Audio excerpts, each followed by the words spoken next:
this. So welcome, and as Barbara mentioned, I've just joined the education team as a means of opportunity for me to learn, actually. And just want to welcome everybody to this event. It's just lovely to see you here on this beautiful August 16th, 2023. I think we're in for a wonderful treat. I had a little bit of opportunity to sort of talk with Deb, and I just think the event today is going to be extremely interesting. Our program today is Discover Questions, Get You Connected for High Value Coaching with Deb Calvert. And we'll go from now till 1 p.m. A little bit about Deb. She has 25 years of experience in leadership development, organizational effectiveness, and management training. She was an HR director with a Fortune 500 company prior to founding People First Productivity Solutions in 2005, and People First Leadership Academy in 2021. Deb is an ICF certified coach. She's a licensed practitioner in numerous assessment tools, and a certified master of the Leadership Challenge.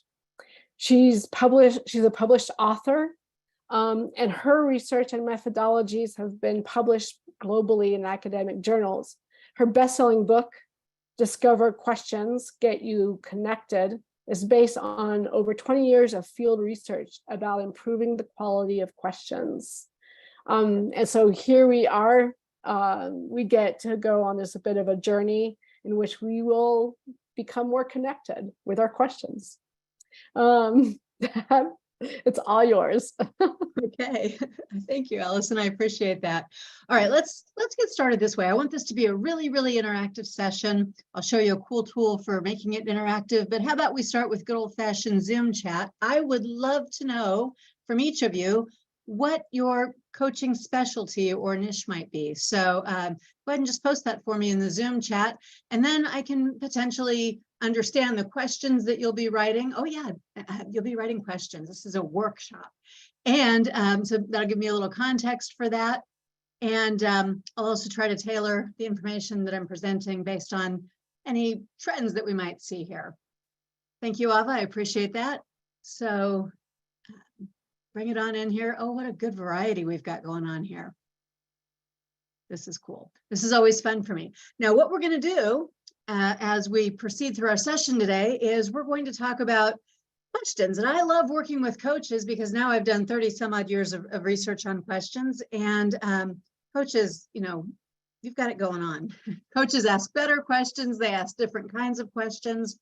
My research is around the purposes of asking questions, and I'll introduce that to you. The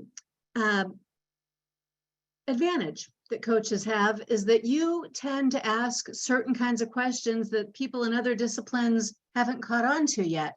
I think the GROW coaching model or any similar model helps to drive that, and I bet you'll see the same thing as we go through this today. But I'm going to start this way. I'm going to start by introducing you to a little tool that I absolutely love. The tool is called Mentimeter. So when we're done, if you want to go to mentimeter.com and look it up and use it for yourself, they do have a good free version. But as we are interacting here today, making some word clouds together and doing some live polling and posting all those awesome questions that you write, you're going to use it this way, not by going to the full URL, but just to Menti, menti.com. You can also scan the QR code if you've got something handy. And how often does a workshop trainer say, hey, pull up your phone? But we are going to use these a lot today. So once you get to menti.com, if you didn't use the QR code, you'll have to enter our code 12716120. I'm going to post it in the chat for you. I'll do that a few times as we go.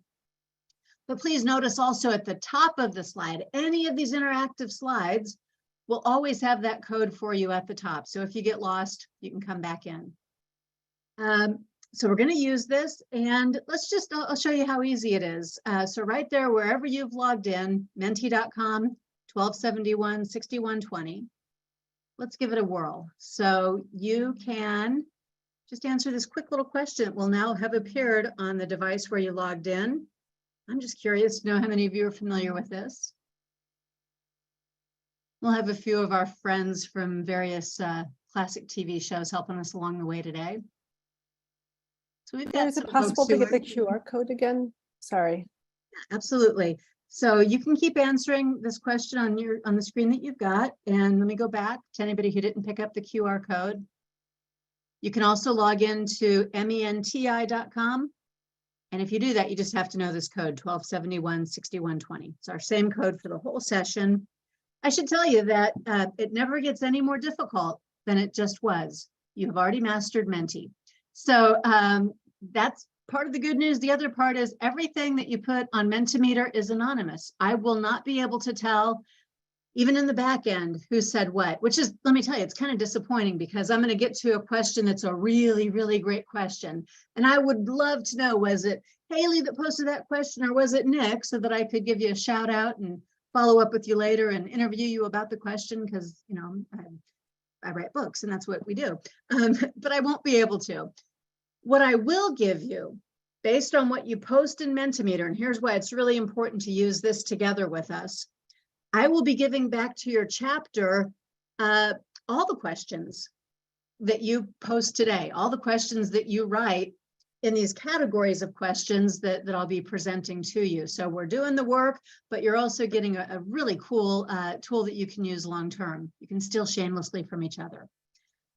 All right, so back to this, just in case anybody didn't have a chance. This says we have 9 responses and we've got pretty good turnout then. So last call. We do want everyone to participate. This is your warm-up for being able to do that. There it is. All right. We got it. All right. So thank you, everybody, for doing that. Now we're going to start with a warm-up. Keep Menti in mind. We're coming back to it, but I'm going to spring a math problem on you. This is all for warm-up. Here are the rules for this math problem. Now, you know, just by looking at this, that this is not a true equation. 101 minus 102 does not equal 1. Your challenge is to make this a true equation, but here are the rules. You're going to make it a true equation by moving 1 and only 1 digit. Okay, so a digit is a 1. It's not a 101, 1 digit. Oh, and if you're moving only 1 digit, that means you can't swap 2 of them. That would be moving 2 digits. And you can't change any symbols, the minus, the equals. You can't change any of the symbols. But when you think they have the answer, shout it out to me. How are you going to move only 1 digit and do nothing else to make this a true equation?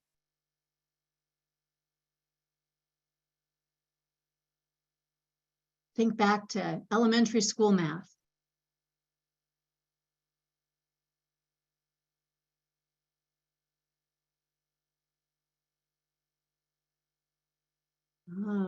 Okay, I'm losing them fast. I better say something else. And all right, shall I put you out of your misery? Would you like to know the answer? Okay, so here's a good party trick you can take away. The only thing that you need to move is the 2, right? 10 to the second power is 100. Now it's a true equation. 101 minus 100 is in fact 1. Now, why didn't we all get that right away? What do you think? What got in the way? Oh, Office says I'm sneaky. Yep, you're already on to me. Okay. Very sneaky. Yeah. But I didn't violate the rules, right? I said you could move 1 digit. Why didn't that immediately come to mind for you, do you think? I think because moving, in my mind, means to move it to a different spot, not to make it smaller and move it up. Okay, yeah, we're thinking about moving it this way, Yes. just like all the other numbers. And this is how we think in life. We think in a very linear fashion, even about things like questions, which coaches are already very well skilled at asking. So my challenge to you today, represented by this little math problem, is all we want to do is expand your way of looking at how to move things, making some little change, thinking just a little bit differently about questions. That's what we're aiming for here today. And being able to do that, even when you're highly skilled in something, you know, keeps us nimble, keeps us always improving. So questions, I think they're magic. And I don't think that just because I really like them and I've always enjoyed asking them. And in high school, I loved the fact that I could be on the debate team and on the newspaper because I could just ask questions. But questions, they are like magic. They open up doors. They make people think about new things. My favorite compliment is when somebody says something like, "Huh, that's a really good question." I love that. You probably do too. I love it when people start thinking. And what I'd like to know is about those moments when you've had a similar compliment, similar to this one that you see on screen from one of my coaching clients. A time when somebody has valued a question that you've asked them. And what we're going to do here is we're going to make a word cloud together, because I want to capture for you, and I'll give this back to you in the document with all your questions. I want you to think about the value or the magic that you see in good quality questions. We're going to make this word cloud together. You can enter in up to 3 short phrases or responses at once. Click submit, and then if you have more ideas, come on back into it and add more if you like. And in live time, this is all going to form a word cloud for us there in menti.com. If you lost track, it's up there at the top. Our code 12716120 is always going to be there. Like any word cloud, if we see multiple answers, the same answer given multiple times, it's going to make it bigger and bolder. But what's the magic for you? When you ask quality questions, what happens?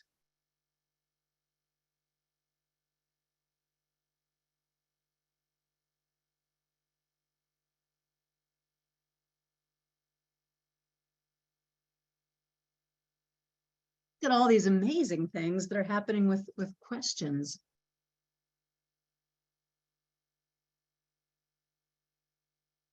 So people are, because of the questions you ask, they're experiencing a connection, they're being able to expand, they get new perspectives, they have some creative tension that is an incredible thing. It feels good, even when it feels bad, right? And they're empowered, and there's discovery involved in that. Something new comes out of it. I mean, look, it's an incredible list. Keep it going, because I'm going to take a screenshot of this and make sure that you get it back. All of the positives, the outcomes that are awesome from questions. That's what we're looking to capture here. And I'm taking time to do this, by the way, because I think questions are underappreciated. Right? We can all ask them. A 3-year-old can ask why incessantly. So question asking comes naturally. That means we take them for granted.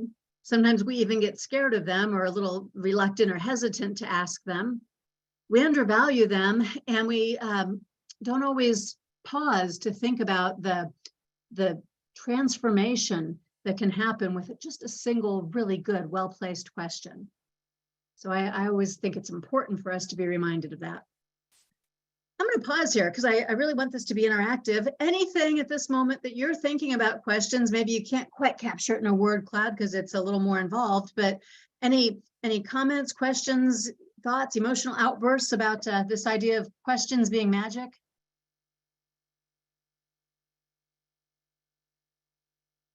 All right, we're just going to keep going on the ride then. So let me get a good screenshot of this one.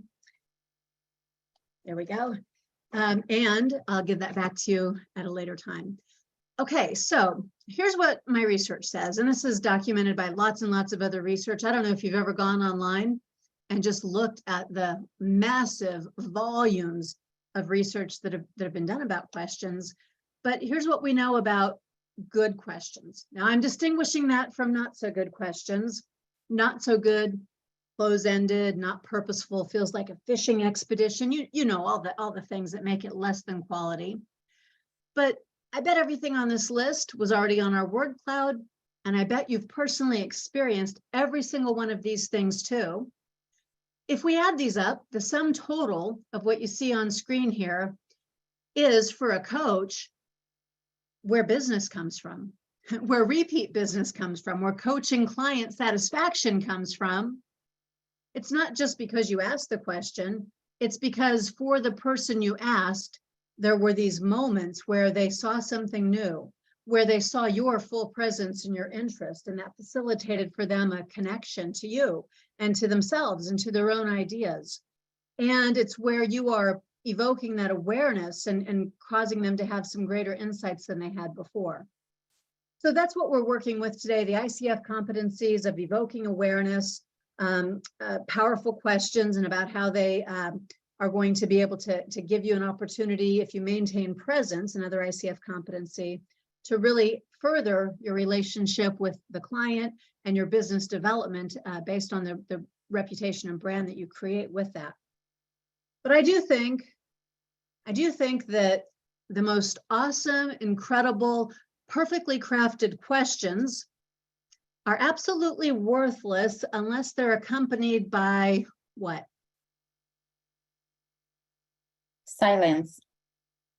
So afterwards, a little silence, and then what? When they think about it and they start talking, what else is really important? Judy? Listening. Of course.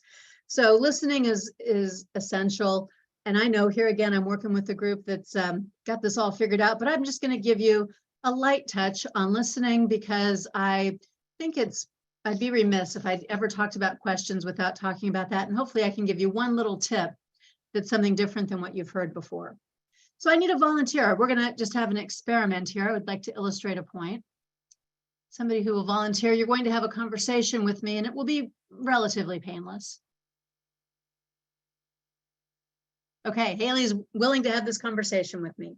Everybody else, Haley just took the easiest job. Your job is to observe this conversation and critique it when it's over with. Okay? My job? No, your job, Haley, is going to be the easy one. Oh, okay. Everybody else has to observe and then come back and give us a critique on our conversation. Okay? So Haley, I would like for you to tell me all about your favorite vacation, the best vacation you've ever taken.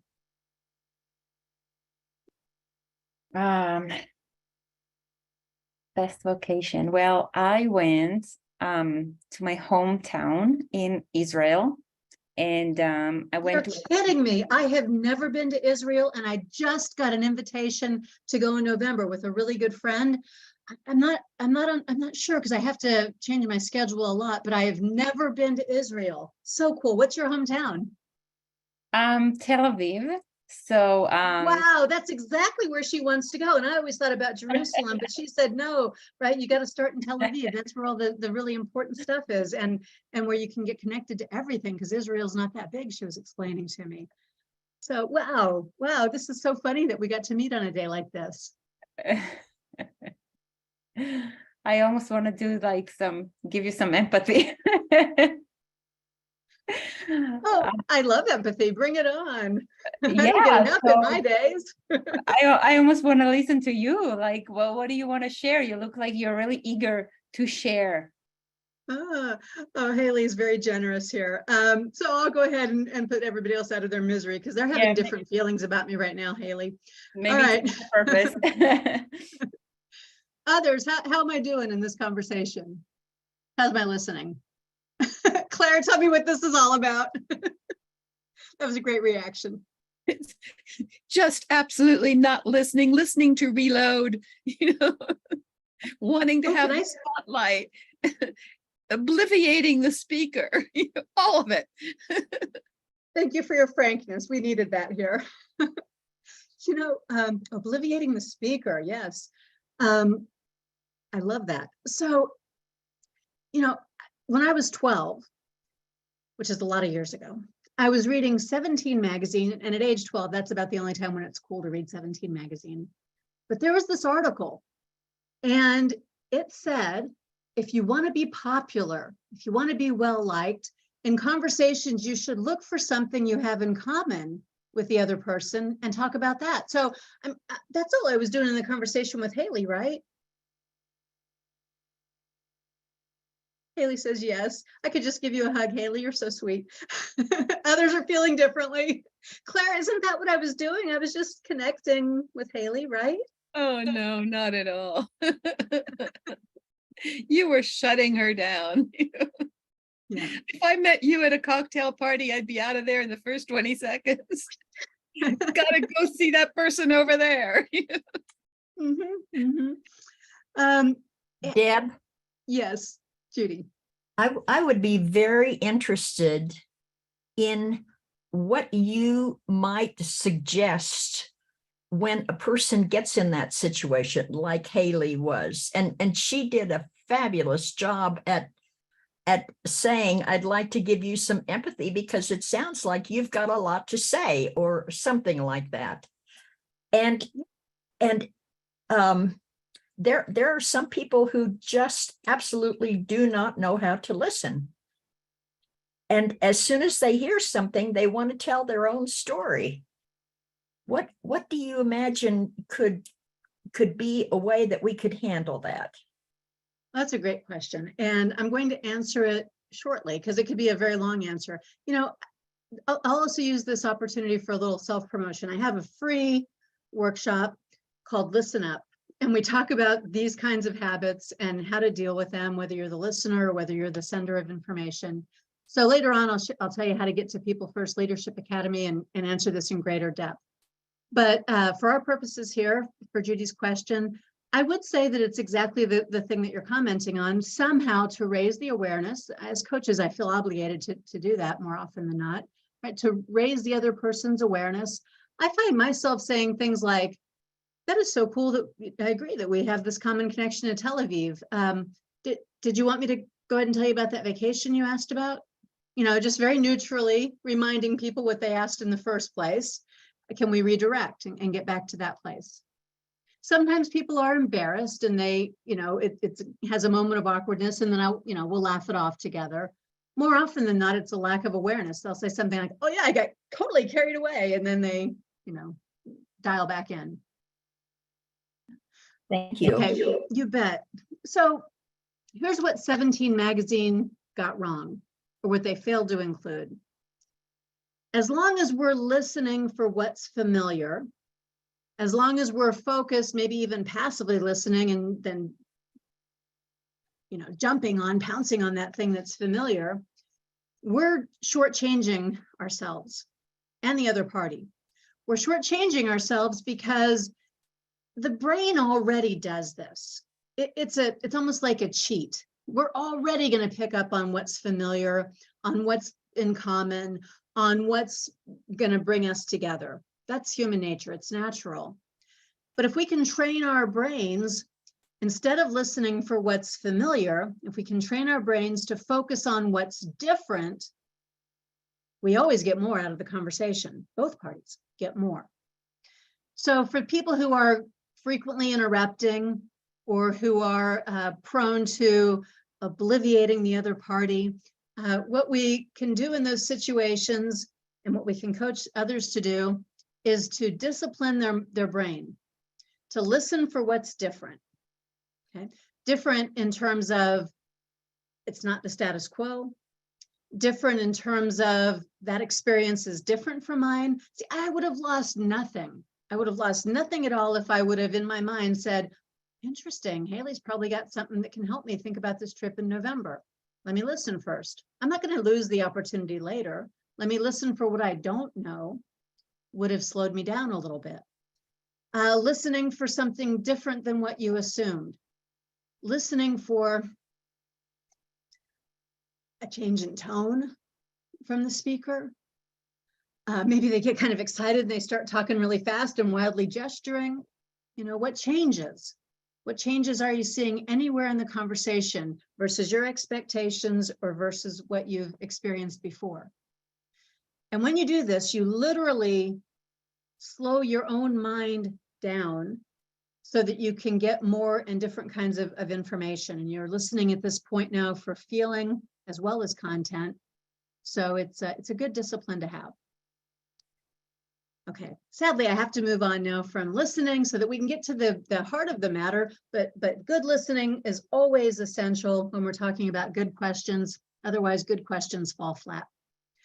So 35 some odd years ago, I started researching questions. At the time, I was in a sales career and there weren't very many books or bits of research that I could access that were about questions. And it just started me on a path. I later went into a corporate role and I had access to people in 41 markets. Then I went to work with a Salesforce advisory board at Northwestern and got to go into lots of other places, industries, countries, and had a whole army of people researching questions with me. It was very, very fun to be able to do that. And out of all that, what I determined was that, now this one, hold on to your hat for a minute. I determined that there are 8 and only 8 purposes for asking questions. And I know that there are lots of other models that say lots of other things, but if you peel back the layers at the core, people ask questions for one of these 8 reasons. And I used those 8 reasons to make an acronym. The acronym is DISCOVER. Each of the letters in the word discover stand for a purpose for asking a question. Okay, a purpose for asking a question. Now, what I'm going to do is I'm going to give you the short version here, and then I'm going to take you one by one through each of these and have you do some question writing so that we can compile that nice little toolkit for the chapter. I will tell you that I held out for a long time. In my mind, I had come up with the word discovery. I was holding out to see what's the 9th kind of question. There's got to be something I'm missing. It'll be hard because it'll start with a Y. And I don't know, we'll maybe have to rejigger some of this. But I held out for a while until one day I said, oh, I'm not sure there is a 9th type, and the word discover works too. So it has been this way now for over 20 years, and it's a challenge I continue to put out there. The 10th anniversary edition of this book comes out September 28th, and I am always inviting people like you who are very good question askers to come back to me and say, but what about this purpose? And we'll talk about it and see if you can give me my 9th kind. Okay, so what you're seeing on screen, I'm going to go through very quickly. The responses on the right-hand side are in the research when clients and buyers and others on the receiving end of questions. These are the interview responses that they give me back when I say, well, tell me how you reacted to this question, or what question grabbed your attention, right? And these are the things they say about each of these. The first one, D for data, that's the lowest value. It's the lowest value because it's inviting just the facts. We want only the facts. We don't want opinions here. If I were to go and ask 2 different people, if I ask Stan and I ask Jen the same question, and it's a data question that's about facts, they'd give me the same answer because it's provable, it's evidence-based, it's probably about the past, maybe the present, very unlikely about the future because the future hasn't been proven yet. So data questions are this first one. And remember, this is the light touch. We're going to come back to each of these, and you'll be writing some. Issue questions are the only ones that are about you and your relationship with the client or the whoever you're talking to, because this works in the rest of life too. Okay, so an issue question. This is not about the issue that your client is having out there in the work that they do or in the problems that they're trying to solve. This is between the 2 of you. And it can happen in 2 scenarios. The first one, I call it a reactive issue question. Let's say Jenny comes to me and she's complaining about something. I have missed 3 coaching calls in a row, right? She's giving me an issue between us. I'm going to ask her a question because I don't want to duck, dodge, deny, defend. I want to get more out on the table and fully understand what the issue is. So I ask a question. Oh, tell me a little bit more about that. Right? What could I do differently? Okay. The other type is a proactive issue question. We're going to try to prevent having an issue at all. So I'm just beginning to work with Laura, and I say something like, when you've worked with coaches in the past, what were the sorts of things that made those relationships valuable, and what were some of your pet peeves? And I'm going to try to make sure I get ahead of any issues. With my long-term coaching clients, I use issue questions proactively to do a service check. That sounds something like, Claire, we've been working together for 6 months now. What could I be doing differently that would help you to get more value out of each and every session? So it's about preventing an issue proactively or responding to an issue that's already occurred reactively. Okay. I'm packing a lot in here. You just pause and let me know anytime you have a question. Okay, this next one. Out there in the rest of the world, not many people ask solution questions. Coaches, this is where you get to give yourself a pat on the back. Coaches do create and ask awesome solution questions. In the GROW coaching model, anybody use the GROW coaching model? You're familiar with that? Okay, so in that model, which is goals, reality, options, way forward, the O is for options, having your client think about the ways, the alternatives, the options they have for being able to resolve something. And that would be akin to a solution question. Solution questions are very powerful. They invite people to think about alternatives. As you already know, a solution question isn't, well, don't you think we should try this? Instead, it might be, if you're going to steer it all, it would be something like, what are your thoughts about trying blah, blah, blah? Even better, higher order solution question, what options have you already considered? Okay. So progressively, you can use solution to feed a little information. I'm not entirely opposed to it, but you want to make sure that's not where you start. But anything at all that prompts thinking about alternatives is a solution question. Plant little seeds, or you do little checks on how people feel about something. Okay, a C question is consequence. And there's nothing unkind about a consequence question. Let me just head that off here at the pass. A consequence question does bring to the surface any potential pain points, especially around inaction. Okay, so any risks, any sorts of negatives they might not have thought about would be part of a consequence question. And I hope as I'm reading these that you're tracking over there on the right-hand side how clients respond. You might be surprised when somebody asks a negative, like what will happen if you don't reach your goal? You might be surprised to know that actually clients view that as a way of showing empathy.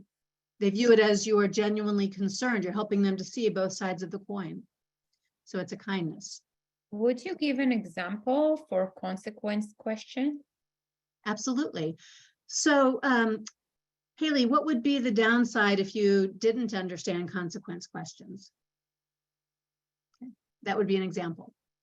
Or it would be, what are the risks of not taking action sooner? Okay. Anything that brings to light a potential negative.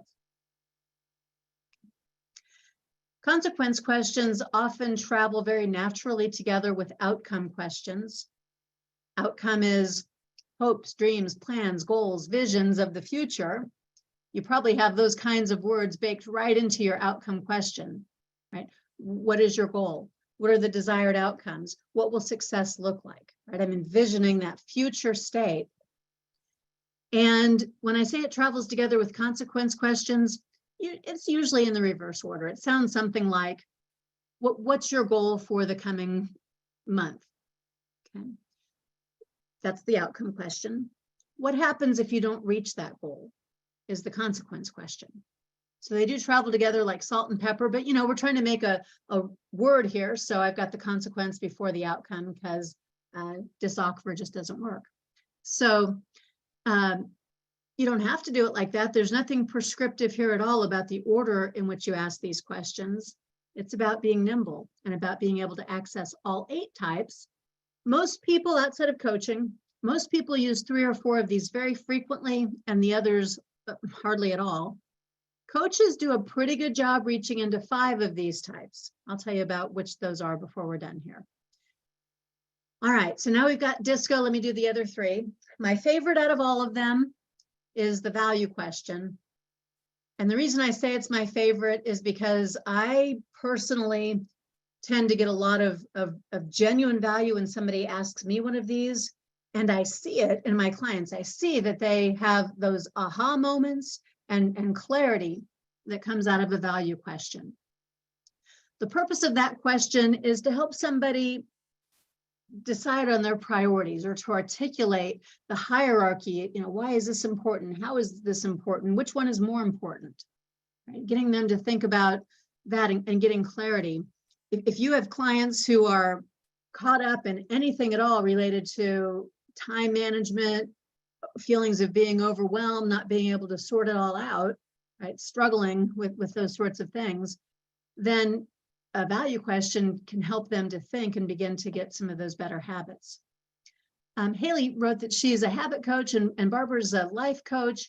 And I see a couple of leadership coaches, right? I think in all those cases, certainly in transition coaching too, that value questions have a place early in the conversations because they get that clarity of goal, and there's something that keep people fueled for the hard work that they might have to do next. Okay. Example questions also come near the top of my favorites list. Very seldom used. I think they're seldom used because out of all 8 types of questions, they do cause people to think the longest before they respond. So that silence is important. And they also yield the longest answers in a good way. Okay, so an example question, it invites people to make things more tangible. Think about when you go onto a car lot. You're going to buy a new car, or at least you're thinking about it. You go onto the car lot, salesperson comes over, they saw the clunker that you drove up in, and so they know that if they get you behind the wheel of this sporty new car with the leather seats and the cup holders that are perfectly positioned, they know that in your own mind, you're going to be making a contrast and you're going to want that new car. Okay? We don't get to do that in coaching. We don't have something physical and tangible that we can put people into. So your example question is the best possible proxy for doing that, because you get people to compare and contrast. So these are questions like, tell me what's different now that you've tried the XYZ we've been discussing versus how it was 6 months ago before you started. You get them living, thinking, putting some specifics around what's going on. And last but not least is the rationale question. These are questions related to decision making, whether it's preparing to make the decision or explaining how the decision was made. Those are all rationale questions. Things like, what are your criteria for making a decision? There's a caution here. The only one that you've heard in all 8 of these. And that caution is when it comes to someone's decision, you're better off to avoid the word why. Okay. Why did you do that? Is how a rationale question can come across if we don't phrase it very, very carefully. We don't want to put people on the defensive. You know, the word why is such a trigger word when it comes to someone's decision.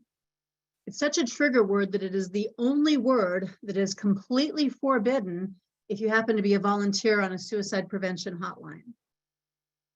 So it's in the context of decision making that the word why can have a lot of negative stuff around it. Okay.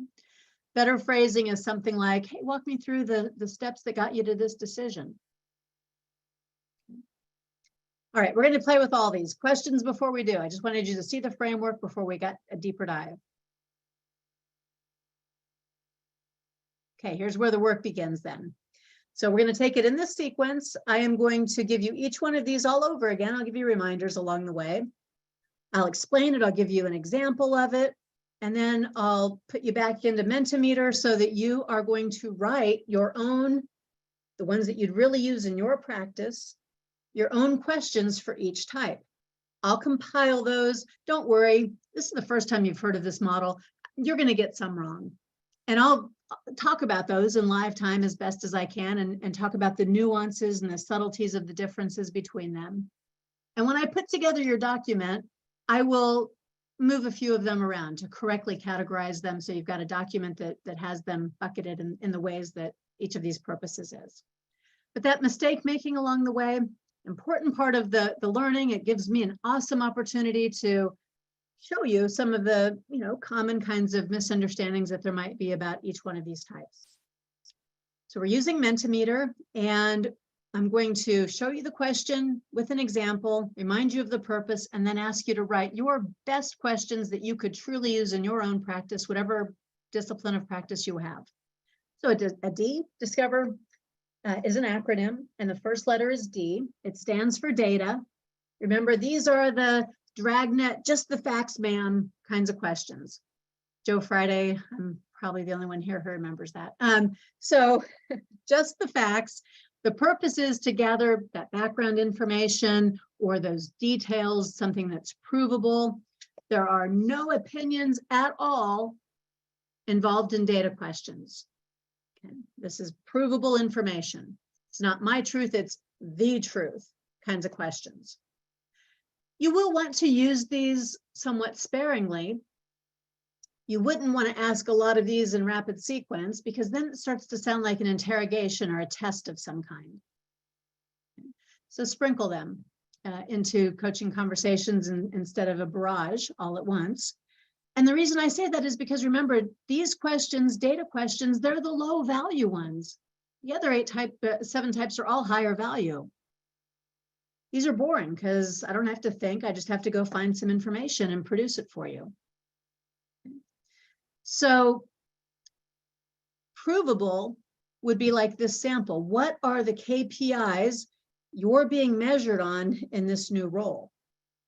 That's a provable, factual thing. There's no opinion involved in that. So whatever kind of work you do, it's your turn. Post up for Kramer and I your examples of data questions that you use in coaching.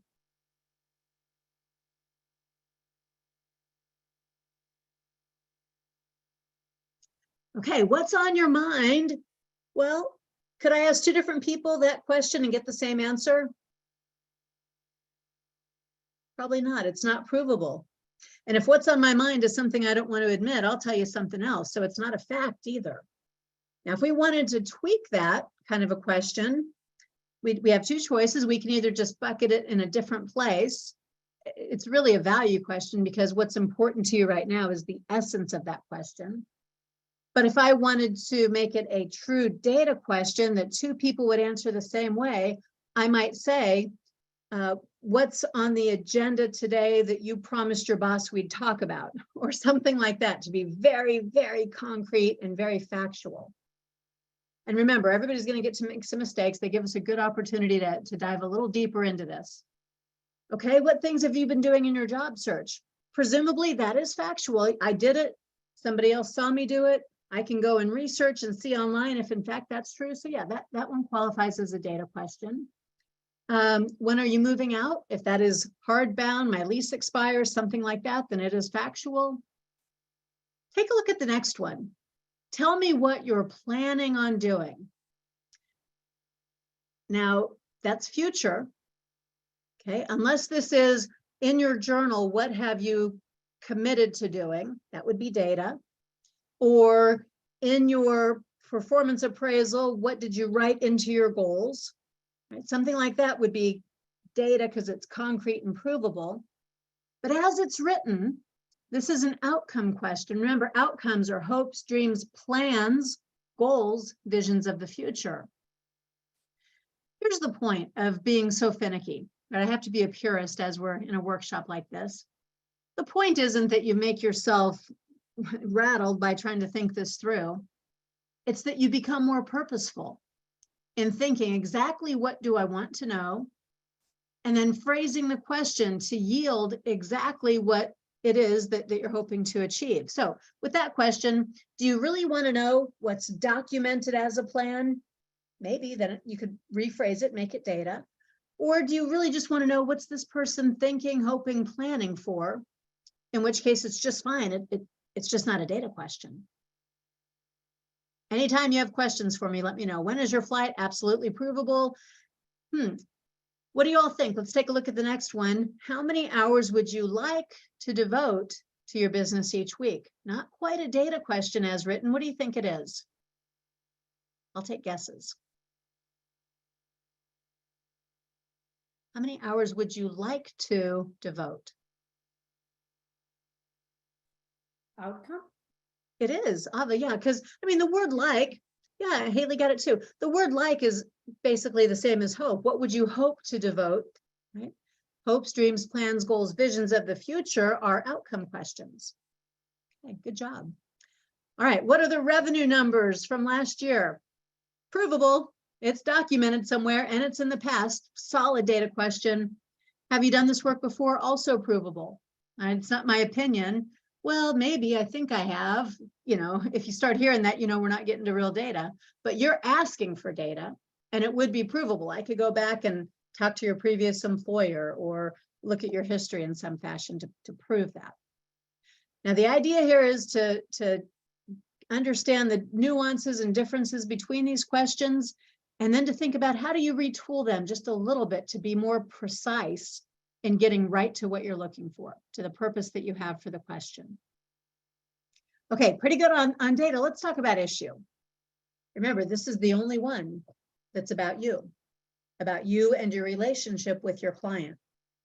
This has nothing at all to do with those other issues that your client is dealing with. Those are other kinds of questions. This is you, between you and your client. And it's got two different ways you can do it, either proactively, service check, finding out what it is that would prevent any issues, or oopsie, there's already an issue. And now you're going to get that information out on the table so that you can deal with it and hopefully make it go away. Okay. So this one, the sample, is a proactive question. What could I be doing differently to help you feel that you're getting what you need from our coaching calls? Okay. It would be reactive if somebody said, I don't know, this coaching thing just isn't working for me. So you could see a use for it either way, depending on the situation.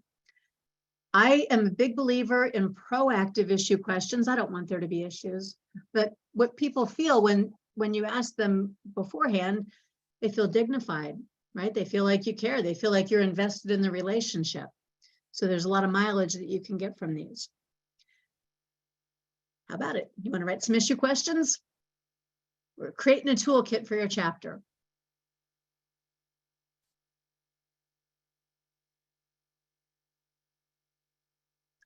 I'm not a big TV watcher, so I don't really know who this character is. I just know that I like the fact that she was saying great question. Anybody know who that is? What show? Trivia question. Oh, I don't know that show. Interesting. All right. Is it an old one or Mora? Oh, I do think that's like an older show, isn't it? Not this year, before, earlier, not too old. Okay. All right. How did what I say land with you? Issue question. What's one thing I could do? Issue question. What time will work for you next week? Not so much about you. Okay, so if we wanted to retool this a little bit and make it more about you, what kind of availability do you need from me? Maybe that's the nuance that you're really looking for. What time will work for you is basically what time do you want? Hopes, dreams, plans, goals, vision, wants, desires, those are all outcomes. So as written, it's a perfectly fine question, but it happens to be an outcome question. Be selfish with issue, it's about you. Make it more personal. Keep them coming. Remember, you're creating a toolkit. Even if you get it a little wrong, I'm going to retool them. So there it is. What can I change to help us work together better? Nice. Good question. Think about in your own practice with your own words, what can you put together here that you can use?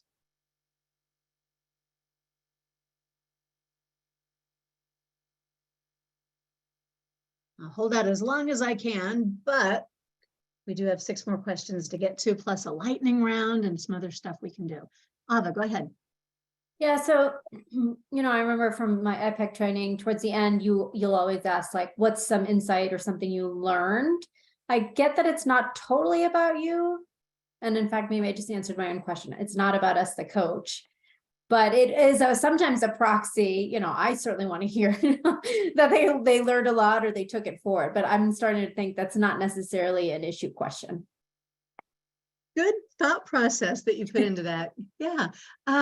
There's a difference between what did they get and what do you want from me? Right. So think about it bucketed in those ways. And if there's crossover, I mean, frankly, some questions can serve in 2 ways. We're not excluding that. We're just being purists here. Okay. What can I do to hold you accountable? Right. It's about you. What comes to mind when I say X? Whoever wrote that one, can I talk to you just a moment? I have a question I'd like to ask you about that. Yeah, that was me. Okay, Jen, what is your purpose? What are you trying to find out when you ask this question? So I was also the one that said, how did what I say or said land with you? So I think it's another way for me to probe their reaction to something that I'm saying or offering up. Okay. The first question more strongly, more clearly an issue question because it's got the I in it. And that's why I want to, and this one has it a little, differently. How did that land? It becomes the, what is that? The subjective instead of the objective of the question or something grammatically. So, so that's why I just wanted to check and see if that was still your purpose, because this is all about the purpose of the question. As it's written, what you're probably going to get back is something about what they value, right? If I say lunch to all of you at noon on a weekday, right? And then I say, what comes to mind when I say lunch? I'm going to hear about what you value, okay, as opposed to anything back related to me. Does that make sense, Jen? Yeah, that's helpful. Thank you. You bet. You bet. Okay, how can I give you the most value? Nice. What did I do that you liked or disliked? Like what can I adjust? Anything you would like to share that would be important for me to know? Yeah. These are all about you in the relationship with the client. So high fives. Good issue questions. Okay, I'm expecting great things on this one because coaches have great solution questions at no pressure. Solution questions are the ones that plant seeds about alternatives, or they are broad and they just ask about ideation, right? What options? What have you seen others do? The purpose of asking a solution question is to stimulate new thought, to get some movement from your client. It's like the option question in the GROW model. What are your thoughts about is the cheaper way of asking a solution question because you're doing a little of the work here. Sometimes you need to, that's legitimate. Other times though, it's a broader question. What thoughts have you had about how to resolve this? What options have you considered? What have you seen others do? It's any of those kinds of questions. Okay, so thinking about your own practice, your own clients. Howard and Raj want to hear your solution questions.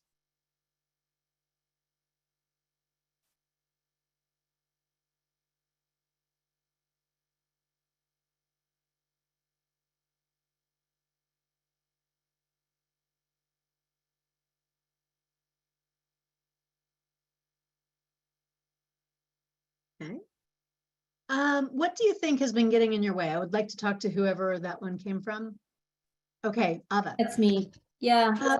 Your purpose in this question, what are you trying to get to? Yeah, this is oftentimes something I do in the discovery call with trying to understand what people have been doing in their job search so far to understand, are there some gaps in what they've been trying, or just hearing from them on what they think their biggest issue is. Okay. I think then that you are asking for the negatives, the problems that they're experiencing, which would make that a consequence question. Your purpose is to surface some things that are barriers, obstacles, problems, and all of that typically falls under consequence. So a solution question, I don't think that the way that that's worded, that it really prompts thinking about something new. You could turn it around and say, what do you think you need to be doing more of? Yes. Yes. What haven't you done? Yeah. Perfect. Okay. What would your, oh, I like that. What would your future self advise you? What else? Absolutely. What can you do to make this exciting? These are good solution questions. By the way, I do invite you to steal shamelessly from each other. I will admit I'm going to steal shamelessly from some of you as well. And I'll give you that toolkit so that everybody else in your chapter can use this too. What about the question, what have you tried? Is this a data question or a solution question? That's more of a data question if it's factual and provable. It doesn't, if they've already done it, it's not bringing out a new alternative. Now, if you wanted them to think into their past about something that maybe they could try in this new situation, you've got to word it very appropriately for that to be clear. So it would say, what are some other ideas, maybe from things you've done in the past, that might apply here? Okay. When you're clear on your purpose, your phrasing will become more clear and zero in on what you're looking for.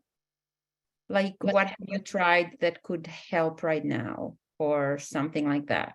You bet. As long as we are using it as Yeah. bringing got to mind that alternative. Love it. Yeah. Okay. Now, how do you want to proceed is going to be based on what they've already got on the table. There's not going to be a new alternative that comes out of that one. So here again, I'm going to turn it over to all of you. Think about the word want. How do you want to proceed? What kind of a question is this actually? Instead of solution, what's that more likely to be? Yeah, you got it, Jen. Hopes, plans, dreams, goals, visions of the future. That includes what do you want? And so it's an outcome question. It's a good one, but it's not serving the purpose of a solution question. Okay. So a solution question has to bring new ideas out, get new ideas generated somehow. What milestones can we put in place to ensure we're on track? I got to talk to whoever wrote that one. Need a little more information. Okay, Lauren, what's your purpose in asking this question? If you're speaking to somebody about an objective that they want to attain, sometimes it's good to understand what process they see going through. Okay, so we're not getting a new idea. If you had said to me, well, they haven't thought about milestones at all, and that's going to be important, I need to stimulate some thinking about milestones, then I would have said, okay, let's tweak it to make it a solution question this way. You would have been in the neighborhood. But given what you just said to me, that it's more about the process, then it's going to be really about the decisions that they're making, right? The rationale that they would have. It's a rationale question. When we get back to rationale, let's talk about this a little bit more. So save it for me. Okay. I hope this is helpful. I hope you all are not minding so much the deep dives that we're doing here. But I really want you to be able to take these and use these, because they proven research says these will connect you to your clients. Your clients will appreciate these. You'll accelerate some of the results that you're hoping to get for your clients. Consequence. Dun, dun, dun. Sounds negative. And sometimes people push back on me a little bit. They say, I wouldn't want to ask a question that might make somebody feel bad. And so I want to remind you that these are kindnesses. You would much rather have someone draw your attention to a potential risk to help you avoid a consequence than you would that they, out of niceness and misconception about what it means to be nice, that they let you go on your merry way and find out on your own something that they could have flagged for you. Okay. So a consequence question, it's not meant to hurt anybody, it's meant to help them. And it exposes a potential risk. Maybe it's risk of inaction. It calls attention to potential problems that they may not be aware of. And it's phrased in a way oftentimes that it comes after an outcome question. They told you a goal, and now you're just showing the other side of the coin. What happens if you don't reach the goal?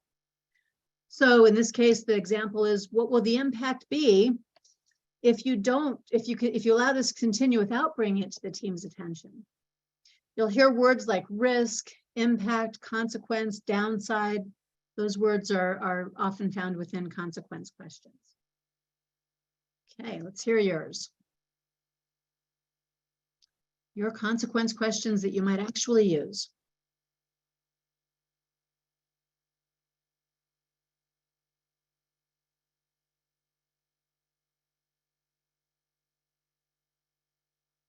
You came up with these pretty quick. That's good. I always appreciate it when people have these at their disposal and can use them. Oh, and then in case people are catastrophizing, how likely is it that the worst possible scenario will happen? Let's also reel it in a little bit. Okay, these are so far so good. All consequence questions, looking at potential problems from a few different angles.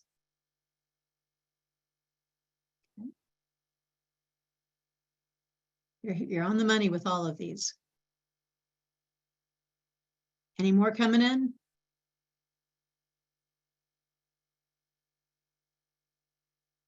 future you think if that happened?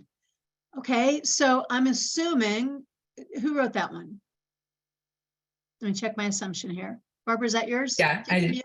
Okay, so this is a consequence question, assuming that they just talked about something negative. And this was Right. the response. Okay, in Yeah. that case, definitely a consequence question. Okay, what could show up and get in your way? Absolutely. All consequence questions. Now here's the happier side. If consequence questions make someone frown, these make them smile. Outcome questions, hopes, dreams, plans, goals, visions, wants, desires of the future. Describe the future state and what you want to achieve. What does success look like? What do you want to accomplish? What's your goal for a coaching engagement? Any of these are outcome questions. I bet these come pretty naturally to you, and you'll probably be pretty quick on these too. Let's see what you got.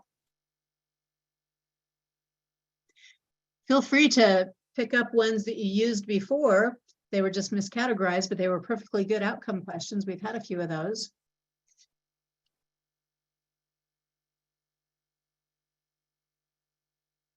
When I go back and create your document, I'm going to pick up questions and recategorize them, so we're not going to lose any questions from anywhere. I might rejigger a word or two within a couple of them for clarity.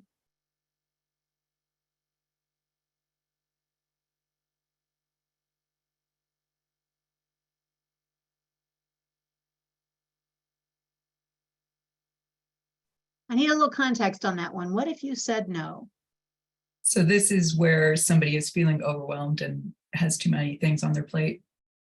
And you ask them, what if you just said no to that other thing? Okay, so embedded within that, you know, there's going to be this positive Yes. outcome for them. Okay.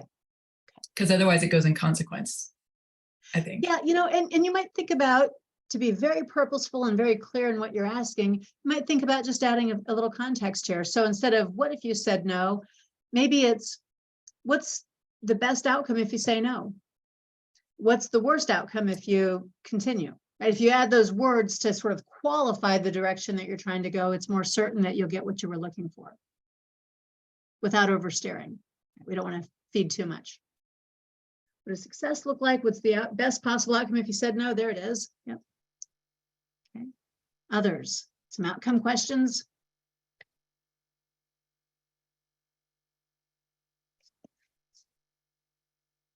What do you want? Absolutely. The best result you can imagine. Yep. Yep. By the way, in terms of open and closed-ended questions, can you describe means that people are going to give you shorter responses and think less. If you just cut off those helper verb at the beginning and just say, hey, describe to me the best result you can imagine. Just a reminder, open-ended questions will and command statements will get you back a lot more for your money, for their money. All right, let's get on to my favorite, a value question. If I called any of these magic, it would be this one. Asked at the right time in the right way. People love value questions. They almost always say, wow, that is a good question. And they think and they prioritize and they get excited because they're talking about the things that really, really matter to them. I personally like to tag on the and whys. Which of these goals is most important to you and why? Right? Tell me more about that, Barbara. Perspective questions. Like, how might someone else look at this? Why do you believe that? Yeah, so those would actually be solution questions. The first one would be, because how might somebody else look at this is inviting a thought about an alternative to the way that I'm already thinking. Does that make sense? Okay. Now say the second question. Why do you believe that? Why do you believe that? That is probably going to be a question that is more about an example, and I'll tell you why. You're making them compare and contrast. How did I get here? Thinking back through something tangible, my past, and comparing it to other people's beliefs. So here again, we might retool a little bit, but if you wanted to make it more precise, more specific, if you're trying to get to value, it might be something like, tell me about the beliefs and values that caused you to come to this conclusion, right? Because now I'm digging into what's meaningful and valuable to this person. Okay. No, we're getting a whirlwind here. whole lot. I haven't seen any heads explode yet, unless some of the people who left, we just missed it off camera. Okay, so we're looking for hierarchy of priorities. We're looking about why things matter, what does matter. A lot of times, this is what happens without a value question. Coaching client says, maybe, it's a prospective client. They say, yeah, I want to work on this and this and this. And you get super excited because you do a lot of coaching around this, the third thing that they said. And you pounce. Oh yeah, well, I can da da da da da, and my previous clients, blah, blah, blah, and we'll start with yada yada. And it turns out in their hierarchy of priorities, that was a distant third. So a simple question first, which one of those matters most to you, would have saved you from going off to the races and leaving them behind. So let me hear your value questions.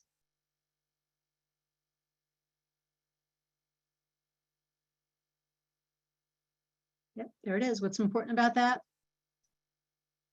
What does it mean to you? Yes.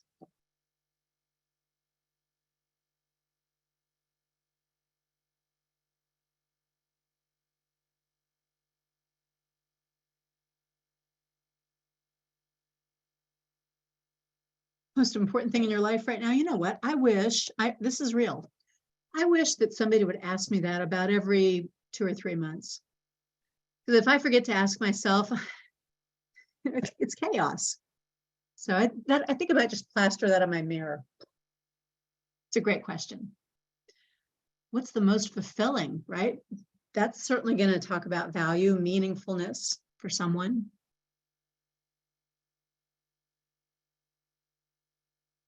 Okay, I'll keep it open for just a moment or two since it's my favorite, but we have 2 more to go. Yeah. There's fulfilled again, but also the word values. It's almost always going to be a value question when it's about getting to something personal to an individual. What prompted you to make this change? What was going on? We're going to call that an advanced gold star question, because that one might be hard for people to recognize as a value question. Who's getting the gold star? All right, good job, Lauren. So why is this a priority? Why is this important to you? All value questions. Gold stars for everybody. Okay, we got example questions. These are the ones that you've really got to bite your tongue. People are going to think about this for a long time. Don't jump in to rephrase. Don't help them. Let them think. That's where the good stuff is happening. So an example question, that's the equivalent to putting somebody behind the wheel of a new car so they can test drive it. You're looking here to force a comparison, to draw a contrast, to get people making something as tangible as possible in their mind when you don't have a physical product to put into their hands. So we're getting them to really envision something here. It could be a comparison past to present, present state to future state, but however you're asking it, there's going to be the 2 pieces so we can compare and contrast them. Okay, so no matter what kind of coaching you do, think about your clients and what might you ask them to get some sort of comparison that would help them envision something that's different.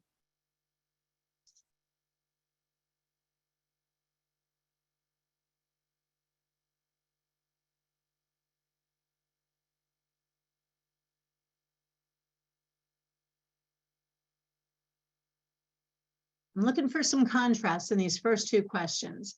I think we can make them even tighter and more thought-provoking if we get a contrast. So who wrote the first question? What do you know about yourself that might be useful to you now? I think we're very close on this one, but I want to just... Yeah, I did. This is Jen. Okay, Jen. So what you're really going for here is what? I'm looking for them to draw on a lesson they've learned from something similar and be able to apply it to the current situation. That's what I was suspecting. So I think if you just added the words compared to your younger self, what do you know now that might be useful in this situation? Okay, helpful. Thanks. Yeah, we're trying to be as clear as possible in the way we're wording these. Yeah, to make the comparison more overt, I think is what I'm hearing. Exactly. Got it. Okay. Second one, what would be the impact on your life to get a new job? Whose was that? That's mine. Okay, Ava, what are you going for here? Again, I think I use this a little bit more in some of the early discovery calls around basically helping them see the value of coaching, right? And to believe that it's possible, and what would having that new job actually mean? Okay, same as what I said to Jen then. We're going to make it more overt. The easier way for them to understand this question and respond to what you're asking would be something like, compared to how things are now, what would the positive impacts be if you got a new job? Make them compare. Just like I drove up in my old car. Now I'm thinking about leaving in that new car. We want this to be tangible and real. Okay. Why do you believe that? So that one is a value question as written. Barbara, is that your question? Yeah, you said it should be an example question. Okay. Okay. So yeah, I thought I remembered it, but also I'm kind of getting the hang of how you craft questions. So why do you believe that is asking for a comparison or a history? If we are more overt about that, we can do something more with it as opposed to leaving it as it is, a value question. Maybe that's what you want to know. What do they value? What do they believe? But if we want to be really precise here, we'd say something like, tell me about the experiences that you've had that have caused you to now believe this. So we're asking them to give us that history, that comparison of something in the past that caused them to be something that they are now. Does that make sense? Okay. Okay. Happiness, yes. Connection between X and Y is a comparison contrast. I might even say, what's the connection between? What's the difference between? You know, a little more complex question, but you get them thinking broader about those two cars. When have you felt most successful in the past? That's drawing by its very implication a comparison to now. Results versus no results, advantages and disadvantages. You got it. All right, I'm going to look at Jen's question here in the chat. I'll be revising them as much as possible. That's why I'm asking you these questions, so that I can put them in the bucket where you thought, using the intention that you had. And in some cases, I'll recategorize them because we, decided that was the case. All right, rationale. Decisions. People make decisions, big and small, as they solve problems, as they navigate through life, as they hit critical junctures. And it's helpful to get our clients thinking about the decisions they made and how they made them, as well as their pending decisions, which is often why they're talking to you, right? Help me figure this out. And so we can use rationale questions in either situation. People, we're all busy. Everybody's moving fast. Rationale questions often help people to slow down and to really consider, what are my criteria? Well, why did I leap from A to J and not think about those pieces in between? My decision process was flawed. We're trying to create some opportunity for self-discovery around issues like those. Okay, so anything at all related to a past or present decision, future decision, who's involved in the decision, what are the criteria? Remember the word why, we're going to avoid it. We're going to use replacement wording like, take me through the steps that got you here, or something that's a little softer than the word why. We're not trying to make people defensive. So this is the last question I'm asking you to write. What's your rationale question that you'll use with your clients?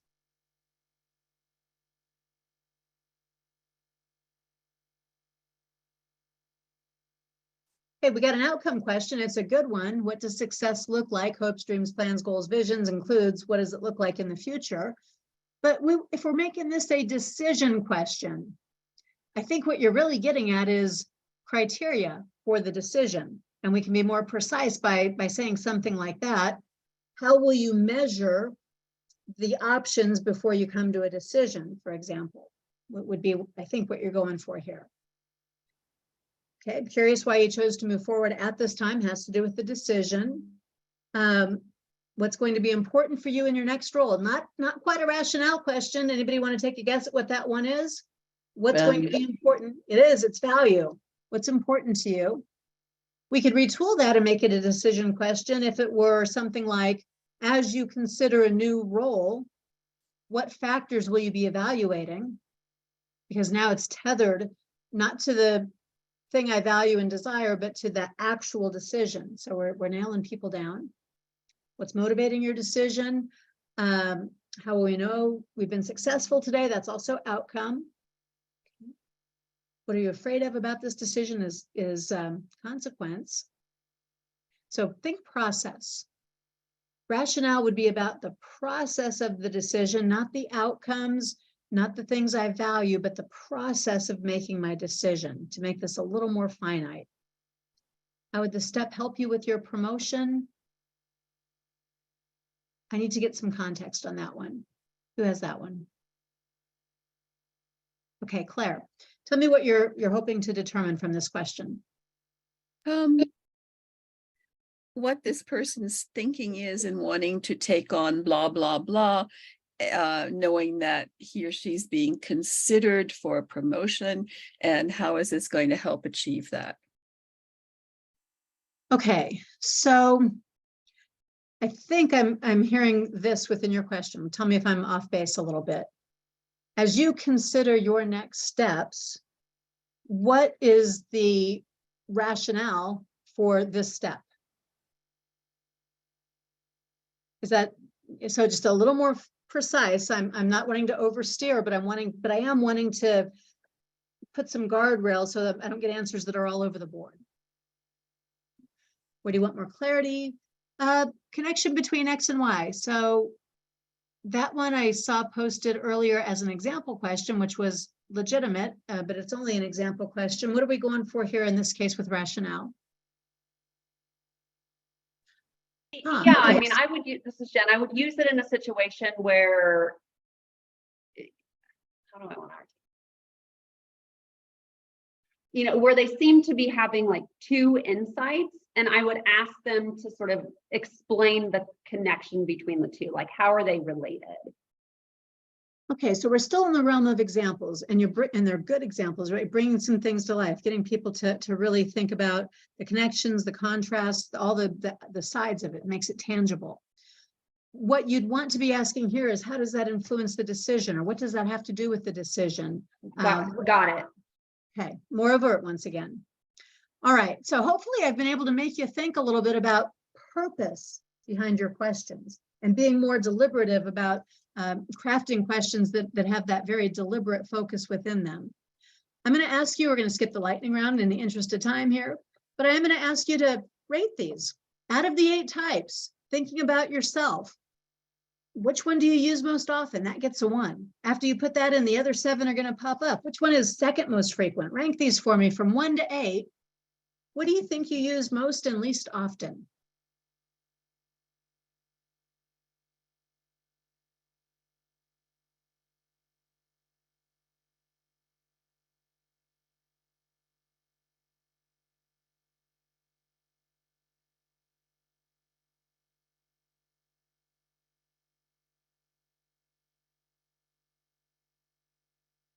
Go ahead and do all 8 of them if you could.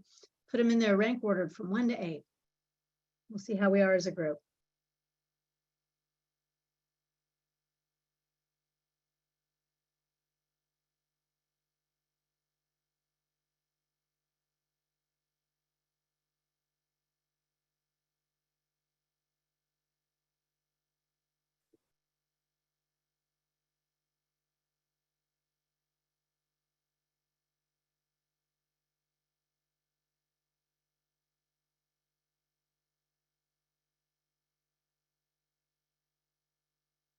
After I hear your answers, I'll give you what I have found in research with coaches. It's different from the whole rest of the world, but I think that's a good thing.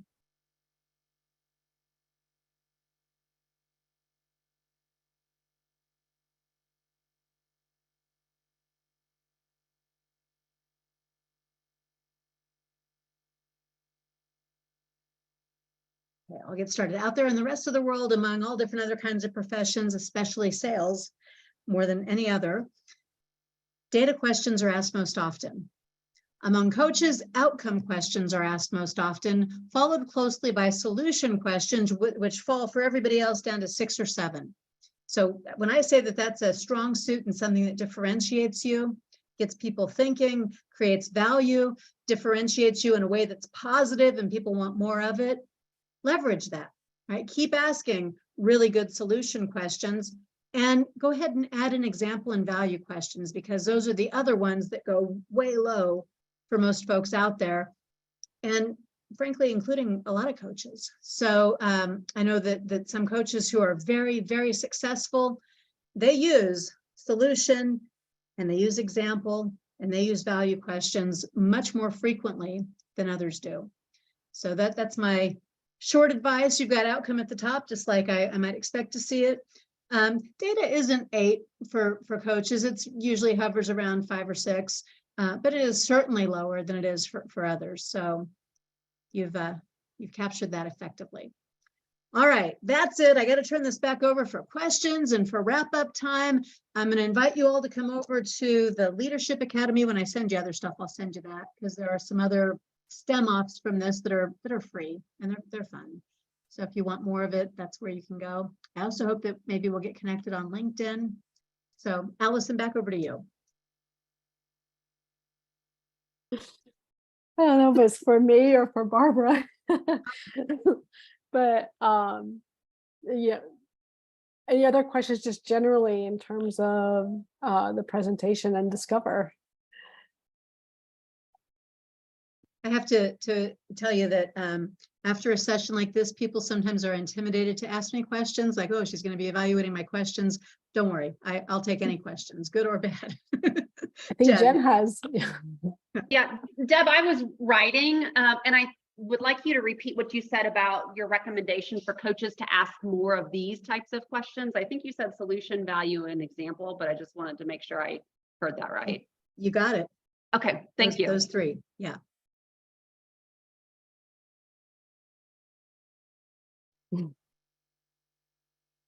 Other questions? Yeah.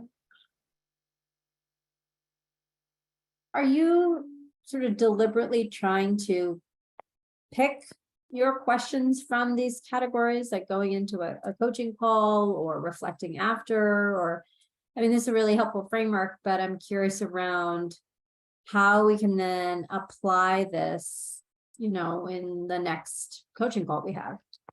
I love that question. Thank you. So your awareness is going to get you a little advantage already. Your awareness is going to be like, huh, that's a value question. You'll have some of those. That's good. Take that. If you take nothing else, that's still going to help you. But if you really want to use this and use it in ways that are going to get you a new habit within 15 to 30 days, then definitely be deliberative. As you ask a question, catalog it in your mind. Wonder what that was. I'll come back to it later and figure it out, right? Or if you catch yourself asking a whole lot of outcome questions and solution questions, as coaches do, mix it up. You know, probably I should ask an example question. Let me see here. What would that be? Compare, contrast, right? And it'll be hard. It'll be awkward at first because it's so new. You can prepare some. You've just done it. I'm going to give you a toolkit back. You can prepare some. You wouldn't want to use them as if they are scripted. Stay natural in the moment with your clients, of course. But to have them in your back pocket and to be able to have that reminder to yourself to use them. And then my last piece of advice for making this real is don't use it exclusively with coaching clients. Start using it all over the place so that you build the habit for it. Thank you. I appreciate that question. And Haley. Yeah, this is so wonderful. Such wonderful content. Thank you for that. I'm just wondering, is there any sequence? Like, are there any questions that are more fitted to wrapping up things at the end of the session or something that is more for beginning? Not exactly. This will depend on your client, your style, your relationship. You'll probably find that you have your own sort of pattern that you use depending on the work that you do. We have researched this exhaustively. There is no prescription for a sequence here. The prescription would be more about, as you're first entering a relationship, a softer question as opposed to a hard, direct one is always more appropriate. So you might ask value questions earlier, and a consequence question a little bit later, the hard-hitting ones. We also know in times of negotiation and conflict that it's just the opposite that's true. Go ahead and give the zinger, the hard-hitting direct question, because it gets it out of the way. It's not a barrier or an elephant in the room. But other than that, you can mix and match these according to your client's preferred style, according to what you're trying to accomplish overall in the coaching engagement, and partly according to the work you do and who you are, your own personality, style, and fit. Thank you.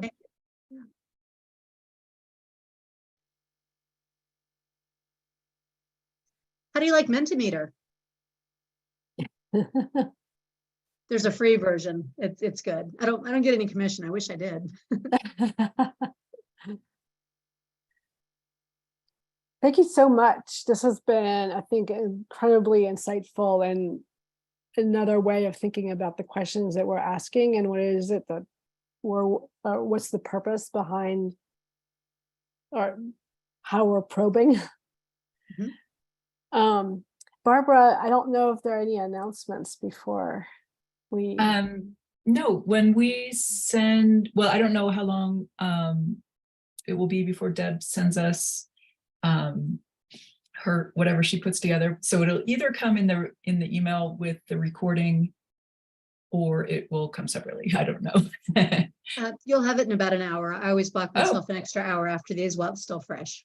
Fantastic. All right, so we'll have that in the email when we send out the recording. And this is 1.5 resource development. So if you are still here, you will get that. And I think that's it for us. We're so glad to have everyone here. And Deb, thank you so much. That was a lot of fun and a great way to just have a different perspective on what we're doing with our clients. That's right. Move your two. Don't be afraid to move it up. Thanks so much, Deb. Thank you all. Thank Take you. care. Very helpful. Thanks. Happy Thanks. Wednesday.